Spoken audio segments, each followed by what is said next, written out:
지금 이강인 선수가 마요르카를 프로필에서 지우고 마요르카의 팔로우를 언팔했습니다. 지금 이강인 선수가 마요르카를 언팔했다라는 소식이 나오면서 정말 또 많은 이야기들이 나와요. 특히나 이 후안미 산체스라고 마요르카 소식을 많이 다루는 기자가 있거든요. 이 기자가 어떤 이야기를 했냐? 이강인 선수가 마요르카의 지금 스포츠 매니지먼트에 불만을 품고 있습니다. 왜냐? 이강인 선수에게 두 가지 중요한 제안이 왔을 때 마요르카가 이강인에 대한 제안을 듣기 거부했다는 것을 이해하지 못합니다. 그리고 마요르카는 이강인 선수에게 1월 달에 팀을 떠날 수 없다 라고 알렸습니다. 라는 이야기를 했어요. 이 후안미 산체스 기자의 취재에 의하면 이강인 선수가 이번 겨울 이적 시장에 이강인 선수에 대한 제안이 마요르카에게 들어왔는데 마요르카가 1월 이적 시장에는 이강인 선수를 보내기 싫다라는 입장이기 때문에 들어온 제안을 거절을 했고, 그리고 이강인 선수는 왜 들어온 제안을 들어보지도 않느냐, 그런 불만이 있어서 그 후안미 산체스 기자가 요 다음 트위터는 뭐냐면 이강인 선수가 SNS 팔로우를 취소했다. 취소한 이유는 아까 내가 올린 내용이다. 이렇게 이제 또 트위터를 썼거든요.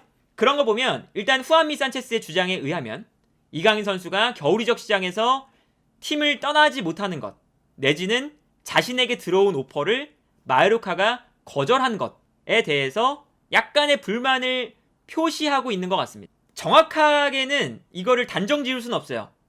이강인 선수의 SNS 지금 이 팔로잉한 목록을 보면 마요르카는 없습니다. 근데 재밌게도 발렌시아는 아직까지 남아있어요. 마요르카는 그렇다면 왜 언팔을 했을까? 당연히 기자들은 추측을 할 수밖에 없겠죠. 그렇다면 이강인 선수에게 오퍼를 했던 팀은 누구일까? 이게 참 궁금한데 이 후안미 산체스 기자가 겨울 이적 시장 시즌에 이런 트위터를 한번 또 썼었습니다. 이강인 선수에게 관심 있어 하는 팀들이 뉴캐슬, 아스톤빌라, 벌리, 페에노르트, 이 네 팀이 있습니다. 후안미 산체스의 기사들을 보면 약간 지금 추론이 좀 가능한 거죠. 이걸 100% 이제 우리가 알 수는 없겠지만 이런 기사였죠. 이 후안미 산체스가 썼던 기사. 이강인 선수가 이번 겨울 이적 시장에서 마요르카를 떠날 수 있는 선택권을 가지고 있는데 이강인에게 관심 있는 팀들이 뉴캐슬, 아스톤빌라, 벌리, 페에노르트입니다. 일단은 이강인 선수의 바이아웃은 1,700만 유로고요.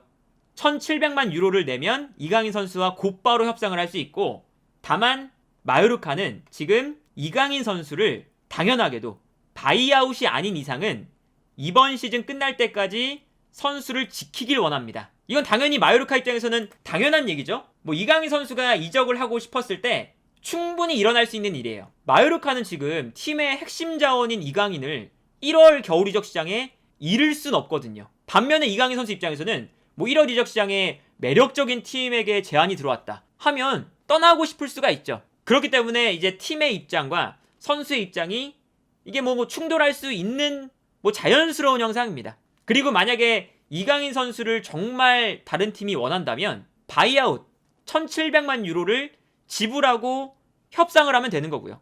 그렇기 때문에 이거는 이번 이제 이강인 선수가 언팔을 했다라는 것이 마요르카를 100% 떠난다, 아니면 이강인 선수가 이 마요르카에서 더 이상 뛰기 싫어한다, 이렇게 보기보다는 이 후안미 산체스 기자가 트위터를 쓴 것처럼 마요르카에게 이강인 선수에 대한 제안이 들어왔는데 마요르카가 아예 협상의 문을 닫은 것, 요것에 대해서 이강인 선수가 약간의 의사표시를 한 거다. 후안미 산체스 기자의 소식에 따르면 지금 상황을 일단은 약간 추론을 해보면 어쨌든 이강인 선수에게 들어온 제안이 바이아웃보다는 밑일 거예요. 왜냐하면 바이아웃을 지불하면 이강인 선수랑 협상을 할 수가 있잖아요. 바이아웃이라는 것은 마요르카가 그 금액이 들어왔을 때 무조건 수락을 해야 되는 금액이거든요. 그렇기 때문에 지금 이강인 선수에게 들어온 제안이 바이아웃보다는 미칠 것이다. 마르카에 또 후안미 산체스가 기사를 썼어요. 이강인 선수가 마요르카에 화를 내고 있습니다. 마요르카는 다른 구단들의 뜨거운 관심에도 불구하고 겨울 이적 시장에 이강인의 이적을 허용하지 않을 것이라 알렸습니다. 그래서 이강인 선수가 마요르카에서 현재 행복하지 않다. 이 이강인은 1월에 자신에 대한 제안을 듣지 않는다는 구단의 입장을 이해하지 못합니다. 그리고 이 마요르카는 분명하게 1,700만 유로라는 이 바이아웃 조항을 가지고 있다. 이 제안이 아니라면 어떠한 제안도 수락하지 않을 것임을 분명히 하고 있습니다. 이 마요르카 라디오 쪽에서는 어떤 얘기가 나오냐면 이강인 선수를 원하는 팀이 아까 우리가 살펴봤던 뉴캐슬과 아스톤빌라 요 팀들이 지금 관심이 있다 라고 나오네요. 그러니까 이제 그 후아민 산체스 기자가 겨울 이적 시장 초기에 이야기를 했던 뭐 아스톤빌라, 뉴캐슬, 벌리, 페에노르트 요 네 팀 중에 당연히 좋은 오퍼라고 하면 뉴캐슬과 아스톤빌라였겠죠. 그렇다면 이 두 팀에 이강인 선수가 어울리냐 안 어울리냐. 이강인 선수가 지금 이 두 팀에서 충분히 뛸 수 있는 자리는 있는 상태입니다. 뉴캐슬 같은 경우는 특히 4-3-3 전형 쓰거든요. 근데 여기서 수비형 미드필더인 기마랑이스, 앞쪽에 있는 조엘링톤 이 두 선수의 자리는 확고한데 요 한 자리 오른쪽 중앙 미드필더 자리가 지금 약간 불안해요. 원래 요 자리가 이제 지금 롱스태프가 있는 자리고 조일록도 나올 수 있는 자리고 근데 요 위치가 기마랑이스와 조엘링톤 이 두 선수에 비해 무게감이 확 떨어져요. 그렇기 때문에 일단은 미드필더 라인에 대한 영입 요게 지금 이 뉴캐슬이 충분히 지금 생각해 볼 수 있는 부분이고 여기에 대해서 플레이 스타일 자체도 이강인 선수에게 맞을 수가 있습니다. 지금 이강인 선수가 마요르카에서 하고 있는 역할은 중앙 미드필더로 나오든 아니면 측면 미드필더로 나오든 공간이 생기면 공간으로 침투하는 능력이 참 좋거든요. 근데 뉴캐슬이 이 3명의 미드필더 라인에서 앞선에 있는 미드필더들의 공간 침투를 되게 중요하게 생각해요. 뉴캐슬이 볼을 붙여주고 앞쪽에서 공격수들이 떨어뜨려주는 볼을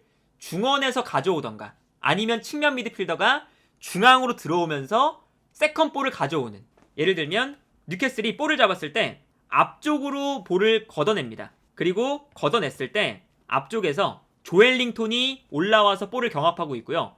이때 볼이 떨어질 때 측면 공격수였던 조일록이 측면에서 중앙으로 들어오면서 세컨볼을 가져오는 모습을 볼 수가 있습니다. 이런 거 생각하면 이강인 선수가 이 뉴캐슬의 전형에서 아까 말씀드렸던 중앙 미드필더로도 뛸 수 있고 측면 공격수로도 뛸 수가 있는 거예요. 뉴캐슬이 공격을 전개할 때 이 조엘링톤이 한 칸 올라가서 제공권 싸움에 참여하거든요. 이때는 측면 미드필더가 중앙으로 들어와서 세컨볼을 가져오게 돼요. 방금 본 장면처럼. 근데 이게 지금 마요르카에서 하고 있는 역할이죠. 이강인 선수가 측면 미드필더로 나오다가 앞선에 있는 무리키가 머리로 볼을 떨어뜨려주면 이때 이강인이 중앙으로 들어와서 세컨볼을 가져온다. 이게 마요르카의 전략이잖아요. 그러다 보니까 측면에 있다가 중앙으로 들어와서 떨어주는 세컨볼을 가져온다. 요 전략이 이강인 선수가 뉴캐슬로 갔을 때 충분히 할 수 있는 역할이다 라고 볼 수가 있겠고요. 아까 오프 더 볼 플레이에 대한 얘기를 했는데 이 장면 보시면요. 지금 이 뉴캐슬의 미드필더 라인이 역삼각형이거든요. 기마랑이스, 조엘링톤, 그리고 롱스태프 이렇게 3명인데 여기서 보시면 롱스태프가 공간으로 침투해 들어가려고 계속 노력을 할 때가 많아요. 그래서 이 다음 장면 보시면 이렇게 3명이죠. 이렇게 3명의 미드필더 라인이 형성되어 있는데 이때 기마랑이스가 볼을 잡으니까 앞쪽에 있었던 롱스태프가 공간으로 침투해 들어갑니다.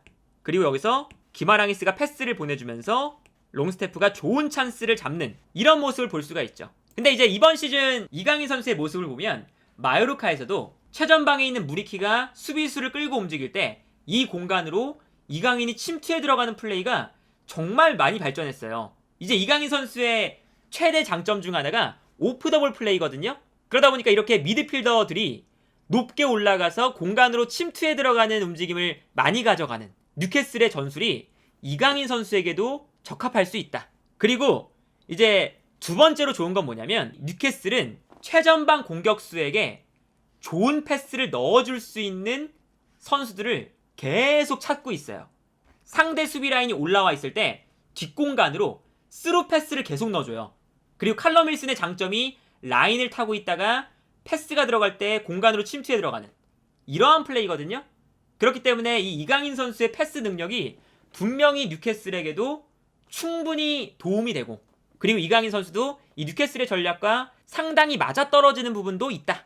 그리고 아스톤 빌라도 이강인 선수가 뛰기에 되게 좋은 환경이에요. 에메리 감독의 전술을 생각해보면요, 에메리 감독은 마요르카랑 되게 흡사합니다. 마요르카가 지금 왼쪽에 이강인, 오른쪽에 다니 로드리게스 세우면서 중앙 미드필더를 측면에 배치하거든요. 그래서 이강인 선수가 중앙으로 들어왔다가 측면으로 나갔다가 이런 동선을 보여주죠. 근데 아스톤 빌라도 마찬가지예요. 에메리 감독이 비아레알 시절부터 좌우 측면에 중앙지향적인 선수들을 늘 배치해요. 그래서 아스톤 빌라에서는 공격형 미드필더인 부엔디아, 그리고 오른쪽에는 중앙 미드필더인 맥긴 혹은 제이콥 램지, 이런 선수들을 측면에 배치해요. 왜 이렇게 배치하냐? 공격할 때 앞선에 있는 선수들이 오히려 측면 공격수일 때가 많습니다. 레온 베일리 그리고 와킨스가 보통 배치가 되는데 이 두 선수가 측면 공격수로도 뛸 수 있는 선수죠. 그래서 아스톤 빌라의 공격 작업은 최전방 공격수가 측면으로 뛰어나가요. 그러면서 상대 수비수가 끌려나가면 이때 측면 미드필더들이 중앙으로 들어와서 이 공간을 활용합니다. 이강인 선수에게 아주 적합한 역할이죠. 측면에 있다가 중앙으로 들어와서 패스를 뿌려준다. 아스톤 빌라의 축구와도 매우 어울려 보여요. 이 장면 보시면 앞쪽에 있는 레온 베일리와 와킨스가 측면으로 뛰어요. 중앙 미드필더가 안쪽으로 뛰고 있습니다. 그래서 이 다음 장면 보시면 레온 베일리가 측면으로 빠지고 있는데 이때 왼쪽 측면 공격수인 부엔디아, 오른쪽 측면 공격수인 제이콥 램지가 오히려 중앙으로 들어와요. 그리고 와킨스도 올라가 있죠. 그래서 이 다음 장면 보시면 결국에는 최전방 공격수들은 약간 측면으로 빠져 있거나 박스 안으로 들어가 있고 측면 미드필더들이 중앙으로 들어와 있는 걸 볼 수가 있습니다. 이러한 형태 생각하면 이강인 선수에게 아스톤 빌라가 관심이 있어 할 만해요. 왜냐면 지금 측면 미드필더 라인에 중앙 미드필더를 배치하고 싶은데 쿠티뉴가 그러한 역할을 잘 소화하지 못해서 왼쪽에는 지금 부엔디아 1명, 오른쪽에서는 맥긴이나 제이콥 램지 2명밖에 없거든요.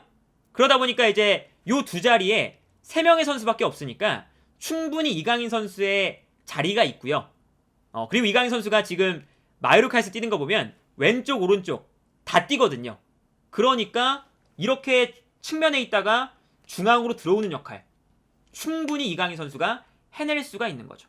이강인 선수가 이번 겨울 이적 시장에 이적설들이 났었고 실제로, 그리고 이제 오늘 지금 후안미 산체스 기자의 이 취재에 따르면 마요르카에게 들어온 오퍼들을 겨울 이적 시장에서 검토를 하지 않으니까 아예 협상의 문을 닫아버리니까 이강인 선수가 약간의 불만을 품고 언팔을 했다라는 이야기가 나오는데, 어쨌든 이강인 선수가 이번 겨울 이적 시장에는 팀을 떠날 가능성은 그렇게 높아 보이진 않습니다. 왜냐? 이적 시장이 일주일도 안 남았어요. 일주일도 안 남은 상황에서 마요르카가 팀의 핵심 선수인 이강인을 떠나보낼 리는 없고요. 여기서 이제 가능성이 있는 건 이강인에 대해서 바이아웃을 지불하면 이적이 가능할 수도 있지만 이강인에게 관심이 있는 팀들이 바이아웃을 지불하지 않는 이상은 이강인 선수가 마요르카를 이번 겨울에 떠나기는 아마 힘들 것이다.